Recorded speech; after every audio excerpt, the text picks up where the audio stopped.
Hello, everybody.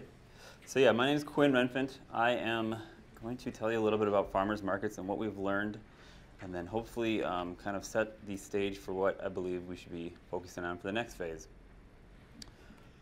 So thank you to the USDA for funding this program through the Agriculture Marketing Service Office. They are the ones that gave us this award that you don't see. What are you looking?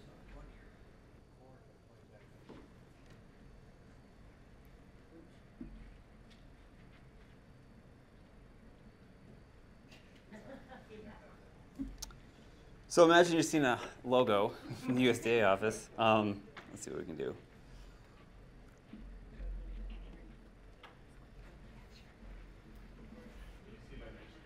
Yes, I do.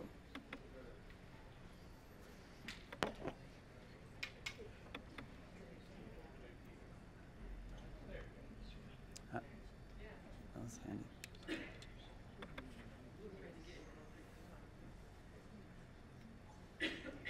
Thank you. So anyways, as I was saying, United States Department of Agriculture, thank you. So a little bit of background on myself. I call myself a next generation farmer. Why do I say that? I have a family farm in my family, but there was no one around to teach me the older ways of farming. And from understanding of what's going on now, the newer ways and the technology that's available seemed so far ahead that I just kind of had to figure it out as I went. And so my motivation was, let's figure out what's going on and let's understand things. And so there's an organization called FARRMS, and back in 2020, pandemic came about, and I decided to take an internship, which was one of the best decisions I ever made. But I ended up working with Keith Knudsen up at Aspen Hills Farm, and in association with DCB, and was exposed to all the different resources there. And then I also took on the North Prairie Farmers Market Internship program that was also offered by FARRMS, where I worked with Marv at his home market at North Prairie in Minot, North Dakota.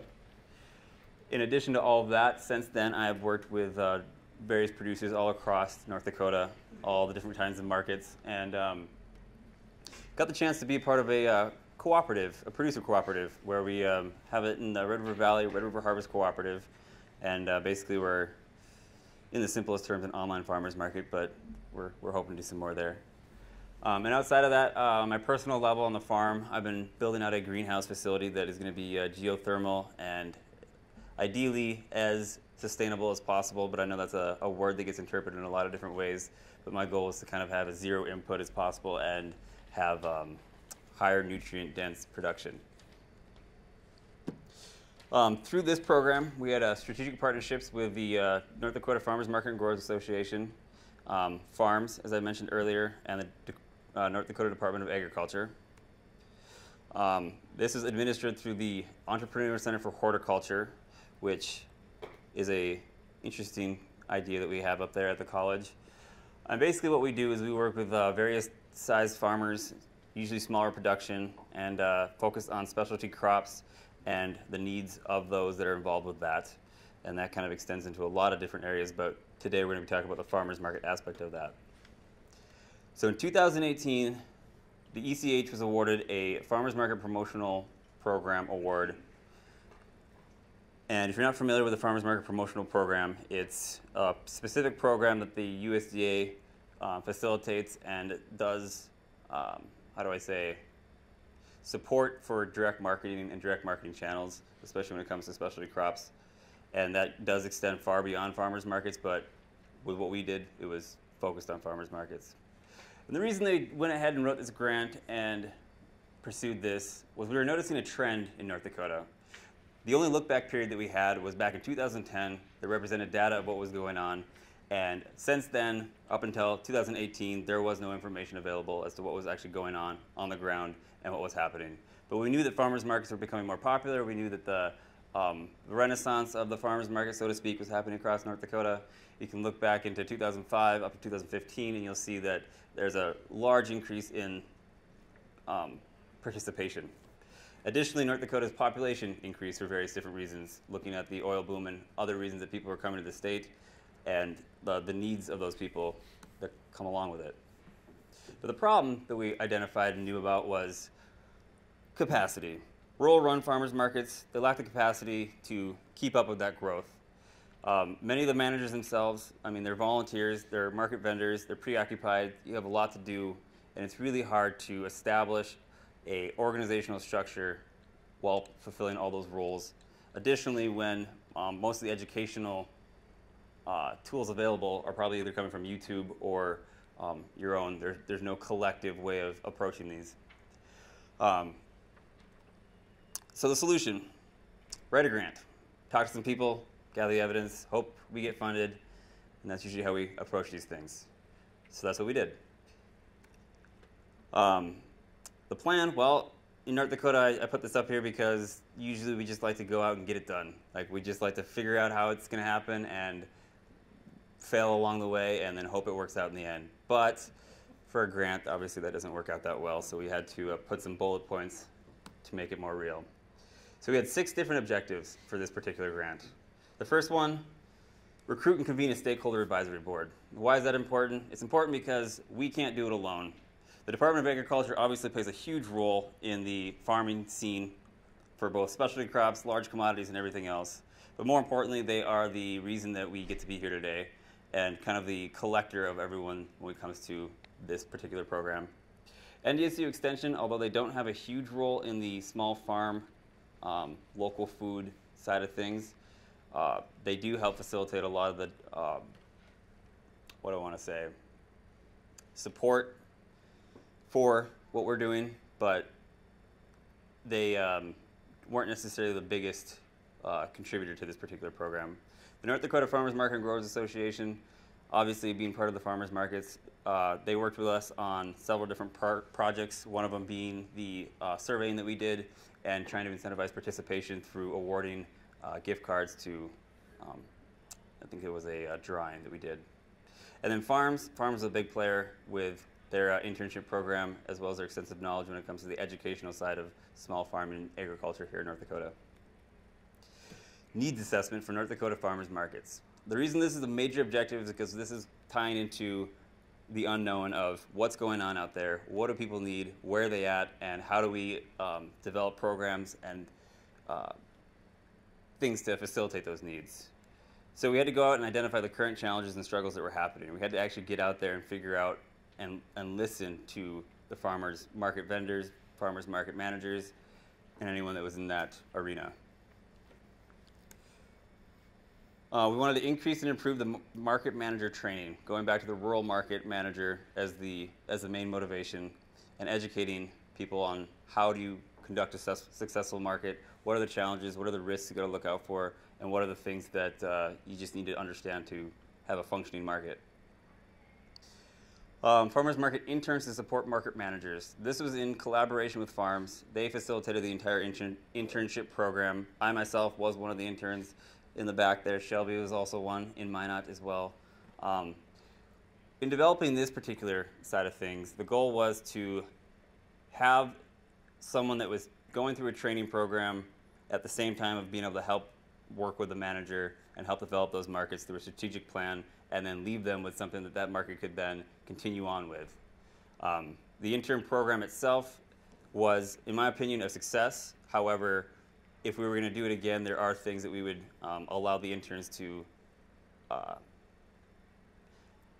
take away a more broad skill set. Develop new marketing and outreach material for farmers markets. Like I said, we didn't know what was going on, and because we didn't know what was going on, we didn't have any material that was relevant to the changing trends of the way people want to market themselves.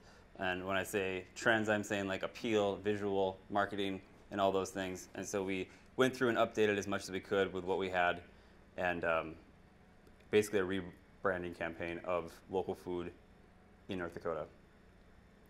And then to top it all off, we are hosting, our workshop is going to be coming up, but we also last year hosted a new vendor farmers market workshop where we brought together some resources to kind of educate people that were interested in becoming a farmers market vendor, went through and explained all the challenges they may have come across, and just tried to ease people into that concept. Additionally, the intern program, they had pretty much a continuous workshop that would happen on a weekly basis where they'd be educated on the various aspects of marketing, communication, and whatever was necessary for that manager to be successful. So with all that said and done, did it work? Yes.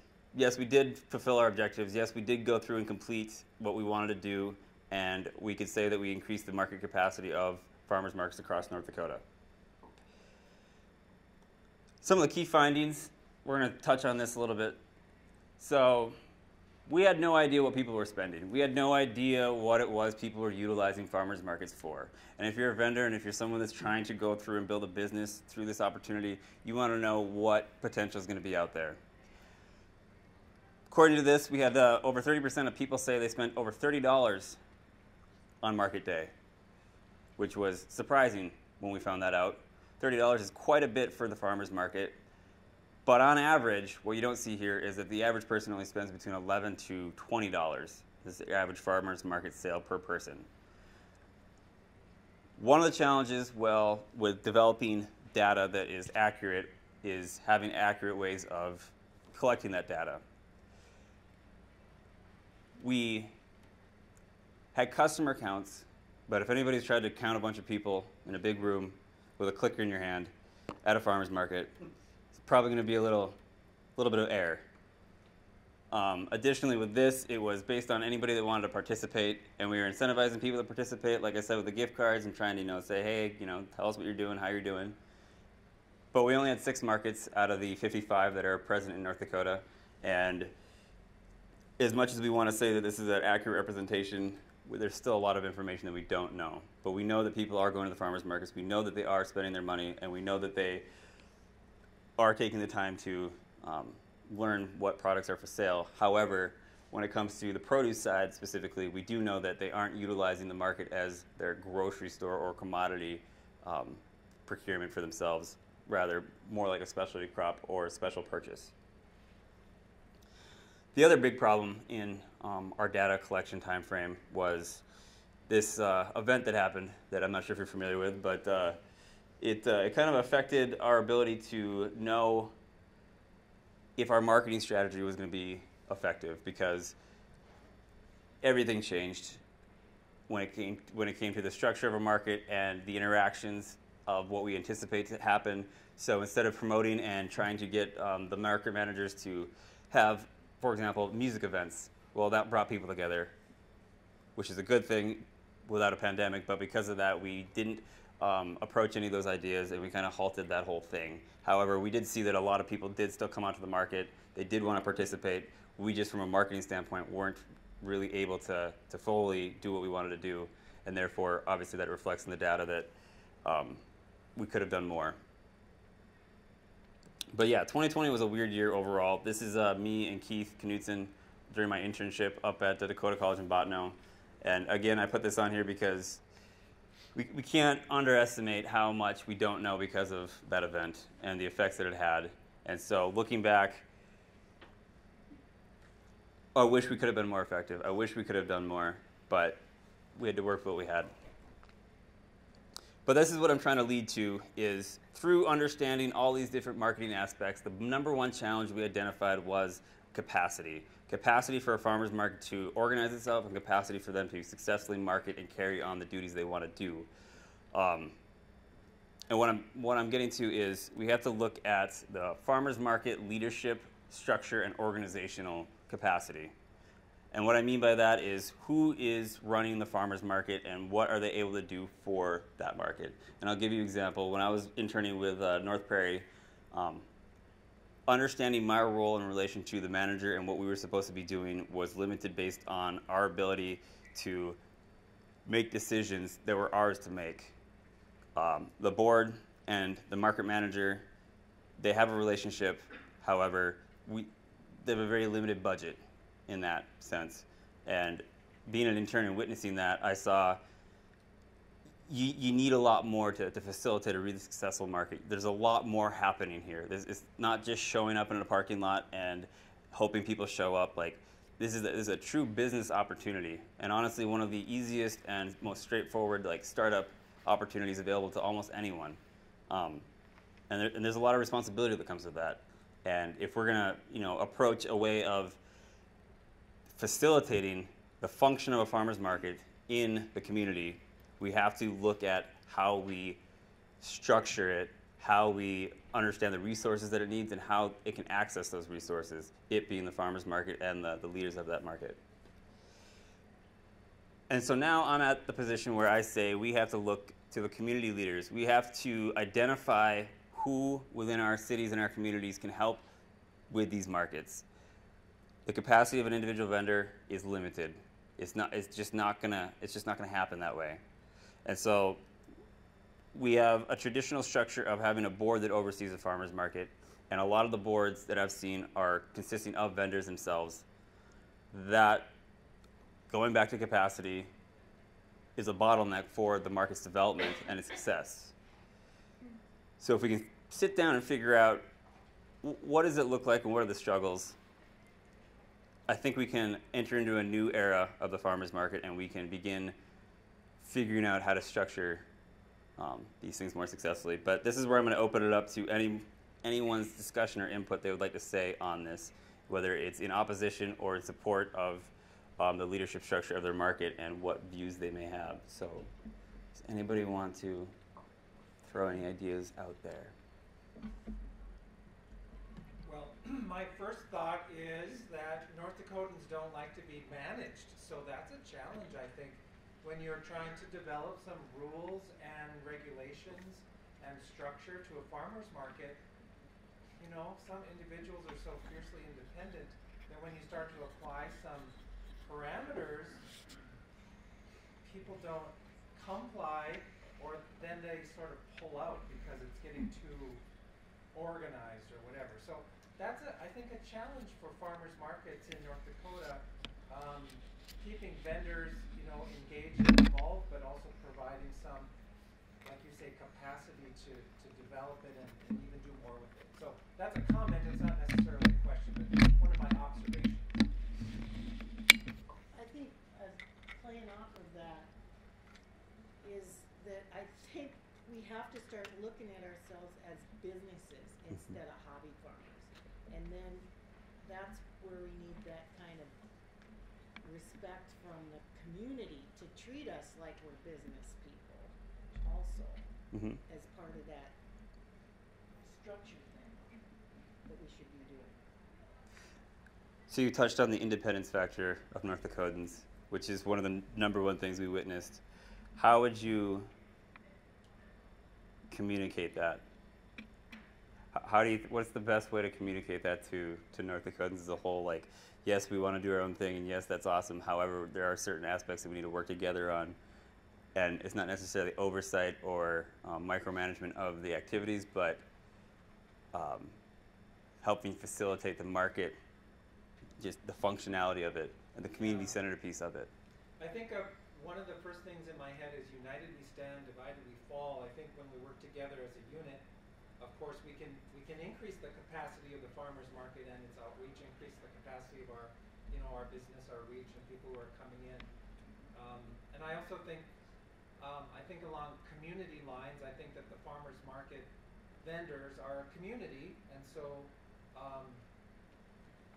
in community we sort of work for the benefit of each other, and so providing some structure and parameters and some guidance is really meant to enhance the community of our organization, so to speak. So those are just a couple of thoughts off the top of my head. Right. I was also an intern last year at the farmers market, and I saw exactly that happening.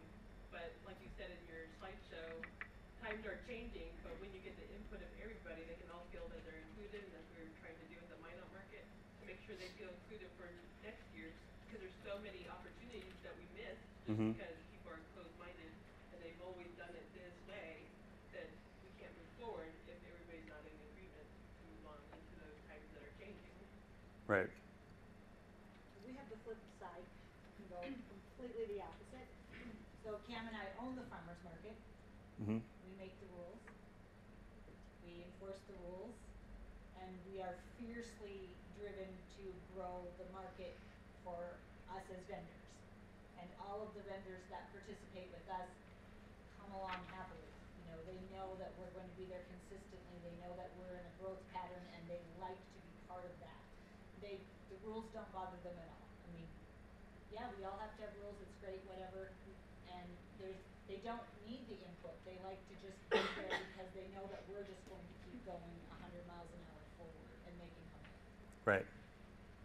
And I'd like to add something to that because Cam and Danielle are successful, and the other vendors in Rolla know that, and that's why that's why their market works so well, because they know that these two are successful, and it's just gonna balloon from there. You said you own the market. Can you explain how that works as opposed to a bunch of people just putting out blankets and sitting on them in a parking lot? Yeah, and I'm going to talk about this a lot tomorrow too when I present. But when we started the market, we were basically just squatting on a lot where there was nothing in Rolla, and we didn't really have any structure. We had a few people that decided a few things, and we had a start time and an end time. But it became an opportunity to buy that piece of property and the building next door. And when we became the owners of the property, we had to figure out what we were going to do. Are we going to have a board that makes decisions about our property, or are we just going to own the market? So we started a business, we own the market, and then all of the rest came from there. And we actually took Fargo's rules and altered them for us. We didn't just make up crazy stuff. And Are you sure? every crazy rule comes from somebody doing something dumb. I'm going to say that right now. And you cannot have a dog on the table of your market table. There's always weird stuff. But yeah, so that's how that structure started. I just was kind of wondering. And then when we rent space to our marketers, it's just to cover some of the incidentals, like we have to mow the thing, we have to pay for heat, and we don't even charge enough to cover those things. But the more people you have at your market, the more vendors, the more money you make. It's not money that is finite and gets divvied up between 5. If there's 5 if there's just me, and if there's 5, I make 5 times more money when there's 5. So That's a hard idea to get across to people. People don't believe you, but it's completely true. It's like, we don't want people in our market because why? The more people that are there, the more of their friends are coming, and then they're bringing their friends, and it's just, that's the business part of that. Yep. So that's what you have to get across, Quinn, to people is, the more people you have, the more friends, if I went to Rolla, I'd be another vendor, and some of my friends would come there just because I'm there. Mm-hmm. And then her customers would go, you know what, I could get just about everything that I can get at a grocery store on a weekend from this market. So then they start attending the market more because there's more stuff there to choose from. Right. Maybe. It's too bad it's so far That's a away. major factor in small towns. It really is, all across the state. Yeah. And there's some markets, there's 1 or 2 or 3 vendors. And if somehow convince people that you may not get rich, but you'll earn some money, Mm-hmm. it might be a good start for a lot of people, especially high school and college students. Absolutely. I see the business incubation side of it. There's an argument to be made there, and we're going to get there. What were you going to say? So I just want to comment to follow what Danielle is saying. I love seeing this happening in a small town because I helped start Bismarck here in Bismarck, and we had very strict rules, or not very strict, but some would say they were very strict. But it was very clear from day 1. We start at this time, we end at this time. You don't come and go. You can't have pets. You can't have whatever. We have very clear rules. And we grew slowly, but if you walk in that market now, there's average of 30 vendors every Saturday. There's live music, there's kids activities, and it is a public entity. Nobody owns anything. It is a volunteer board. And speaking to the community leaders piece, from inception, I think there were 7 of us on the founding board, and only 2 of us were vendors. Okay. Yeah. And we had an extension agent, we had somebody from Bismarck Early Public Health, we had various community stakeholders. Parks and Rec was on our board because they gave us our location. So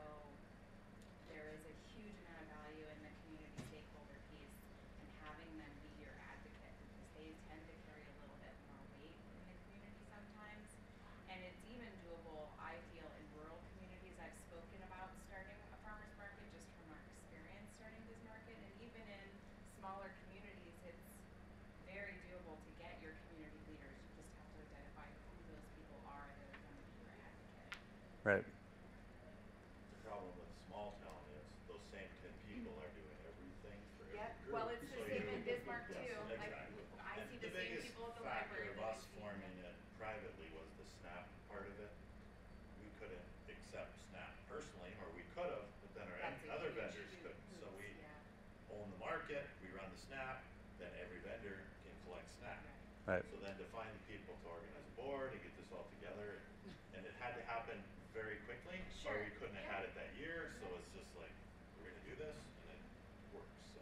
The other thing is there is no way if for some act of God, Rolla had a Bismarck-sized market, there is no way I would be able to manage my vendor side and a market that way. It works very well for us because we're rural. Yeah. But, you know, 90% of North Dakota is rural, so we have to look at both ways that that can go.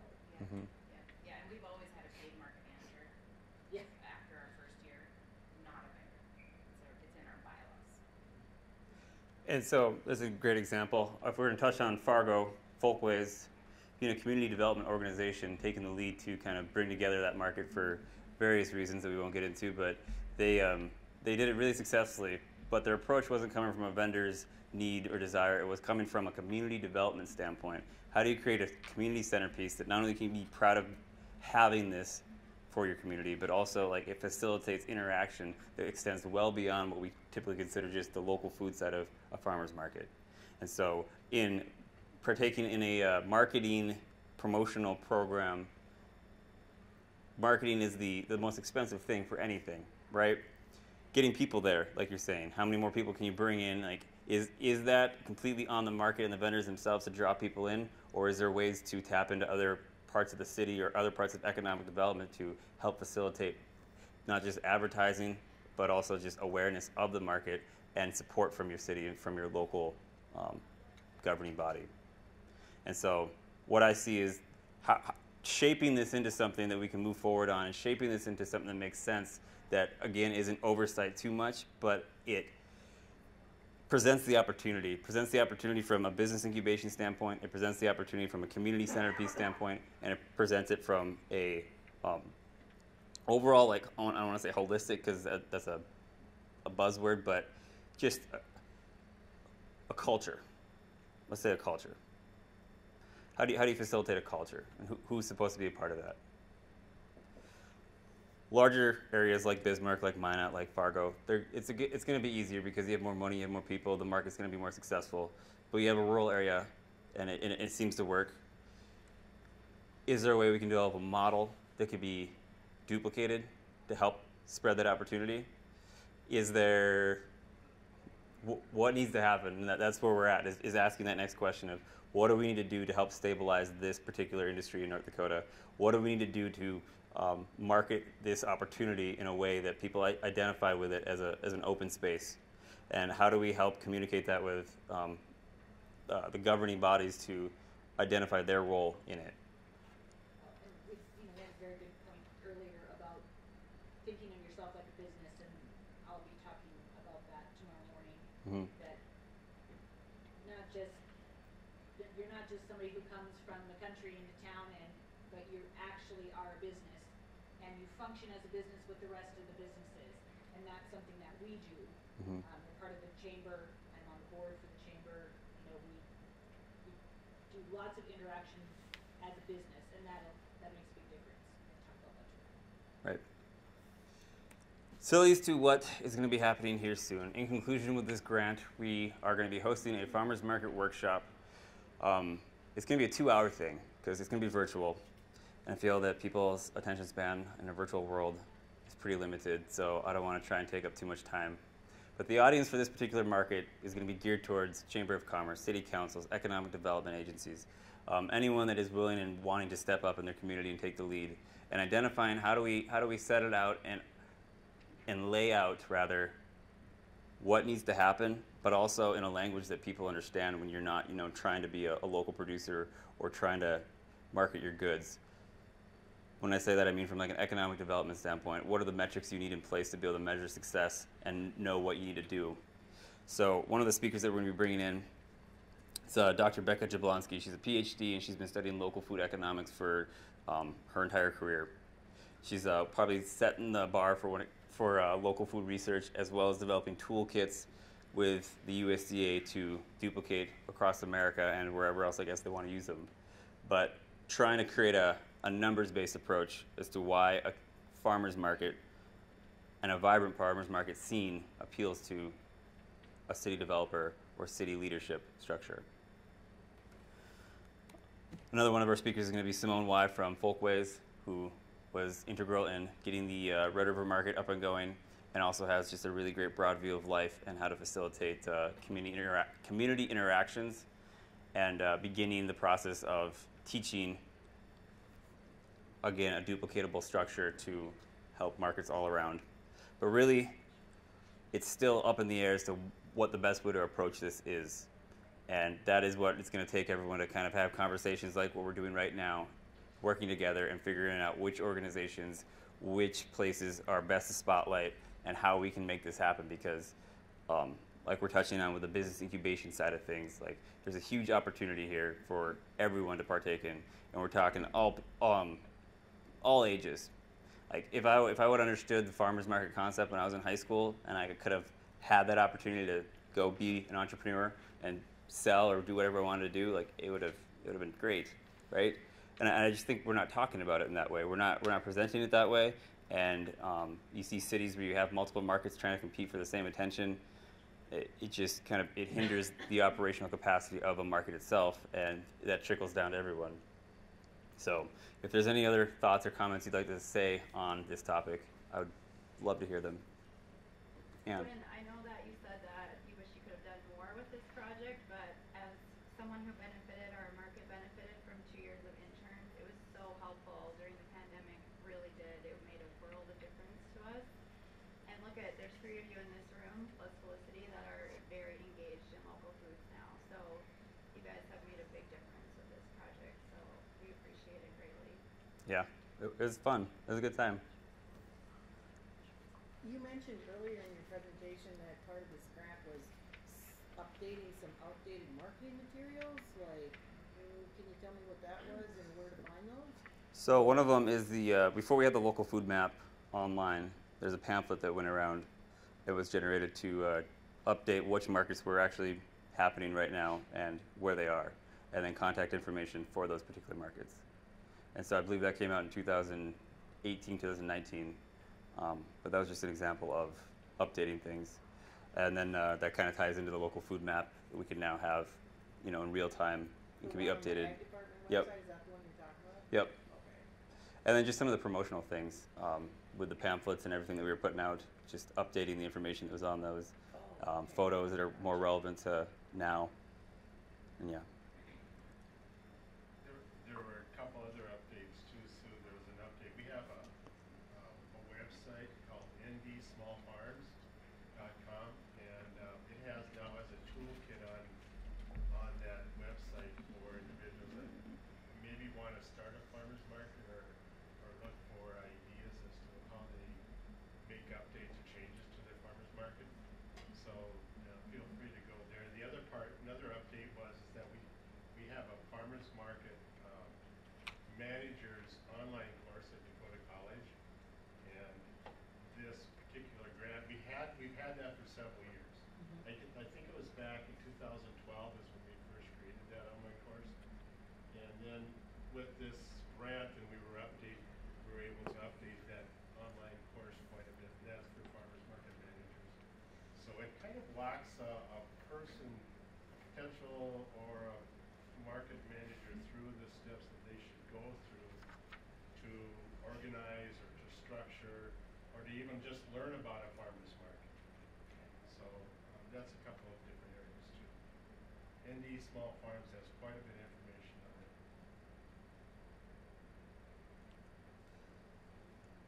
Does anybody have any thoughts on their experience through the pandemic?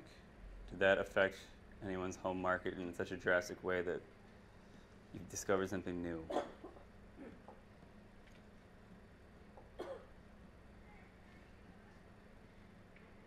more taxes because I earn more money. I'm going to refrain from commenting on that one. Hey, that's a good thing. He's a good thing, yes, absolutely. Yeah, we've never had, it was the best year we ever had. Yeah. Yeah. Auto sales were great. Right. And that was without any additional promotional stuff. And when I said that we were limited from an intern standpoint, it was just following the protocols that were set forth. And we were, trying not to be on the bad side of things, but that didn't stop people from coming out. I think it was a great year. I think one of the things that the pandemic did too is it made all of us more aware of the fact that food could become a scarcity, and that we should think about what we can do locally in a very small area to make sure that we have what we need. And if we want to open up the discussion to that talking point, from a regional systems development standpoint, the farmers market is the window into developing that. And if we don't have a vibrant market within the state of North Dakota, like, it's going to hinder any progress we want to make on that level. And part of that too is the fact that, the average age in this room is up there. I think we really need to think about mentoring in a new group of young people that are willing to take over for us, so we can go down south in the winters. Generational handoff, yes, absolutely. Yeah, that's really key to this. And in tandem with the generational handoff, there's a lot of work that's happened over the past 15, 20 years in this space that I think it's easy to forget the good things and the bad things. And I speak to looking to the future and helping develop what that's going to look like, and trying to skip over a lot of the mistakes and or failures that have happened in the past. But the only way we can do that is if we talk about it and share and move through it faster. And I'm not sure the best way to approach that, but I just know that we need to do it. It needs to happen. So something that you touched on briefly and very diplomatically at the beginning of your talk was in regards to your partners in your research program, and being someone that travels out of state for conferences and witnessing technical support available to growers of specialty crops in other states. That is something that's sorely lacking here from a public access perspective, being the extension in land-grant university. Mm-hmm. I actually have a contact in Wisconsin that I go to for plant pathology questions because I have no one in North Dakota to go to. So as we talk about making our marketing better, build it and they will come, well, as a producer from a technical standpoint, when you're dealing with diseases and pests, it would be really nice to have access to scientific or research-based assistance for that kind of stuff, and we don't have that in this state. So that's something else to consider is, yes, we're going to build these great farmers markets, but if we aren't able to continually grow great produce without getting into growing patterns that we don't want to get into, that's something that also should be addressed. Right. And I don't know the answer to that, and I would love to have some conversations about that. Because I go and I talk to big counterparts in Minnesota or Wisconsin, and it's like, do you have a counterpart in North Dakota? How do we get a counterpart in North Dakota? So I've had a different experience with that with the extension service up in Minot. I have no problem walking in the door and asking them questions. We found 3 different kinds of pests and a couple different plant things that we needed, and a weed that popped up in our garden over the last 5-10 years, and they've always been able to answer any questions we have. Sure, and I don't disagree with that, but like the operative word there being garden, and as soon as you're talking about commercial scale and larger quantities and bigger pest issues, or how to solve problems organically versus conventionally, that's something that I want to see. And if I need to have tissue samples done, like plant pathology stuff, that, like I send it out of state. Right.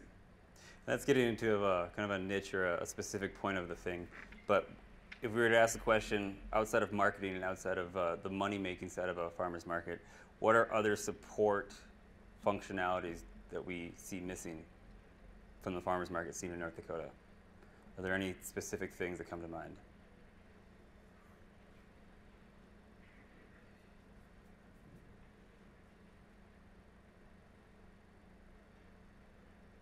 Okay, let me ask you a question. Insurance. Do we have any insurance options that are available to vendors? Our market is insured by Farmers Union.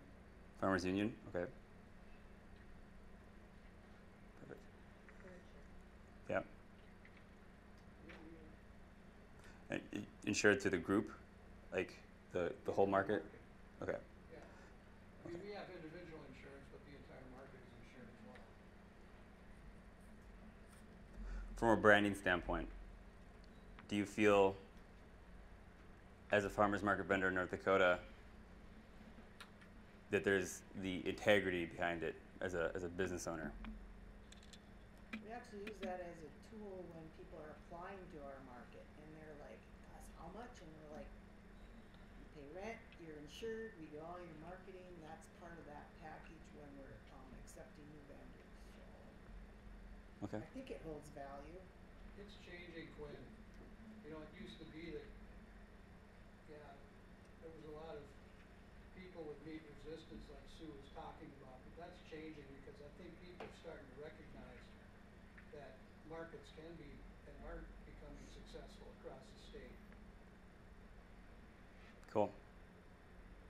So anyways, as I'm moving into this next category of bringing together the leadership structures, these are the things that they're going to want to know and understand. And more importantly, if we're going to build some type of system to identify if we're going to be good at this or not, we have to figure out what success means to everybody along that value chain. And so with that, I leave you. Thank you so much. If there's any more information you'd like, you can contact me personally. I can give you the raw data about each individual region or area, and we can get into that. But I left that out of this conversation just to streamline through. Thank you.